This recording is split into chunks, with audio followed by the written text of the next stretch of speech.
தோட்ட மண் 2 பங்குங்க, மணல் 1 பங்கு, கோகோபிட் 1 பங்கு, மண்புழு உரம் 1 பங்கு, காய்கறி கழிவு 1 பங்கு. இது கூடவே நம்ம தொழு உரம் சேர்த்துவோங்க. எனக்கு இங்கே தொழு உரம் கிடைக்காதனால ஆட்டு உரத்தை நல்லா காய வச்சு பொடிச்சு இதோட சேர்த்திருக்கேங்க, அது 1 பங்கு. விதை நடுவதற்கு முன்னாடியே விதை நேர்த்தி பண்ணுங்க. அது எப்படி பண்ணணுங்கிற வீடியோ பிளேலிஸ்டில் இருக்குது, செக் பண்ணிக்கிங்க. நெக்ஸ்ட் டிப் நம்பர் 3, பீக்கங்காய்க்கு தேவையான உயிர் உரங்கள் என்னென்னு பார்த்துடலாங்களா?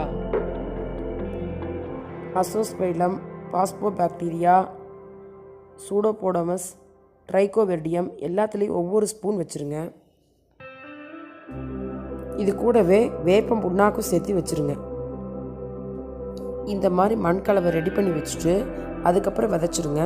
இதில் நம்ம கொடுக்க வேண்டிய எல்லா சத்துக்களும்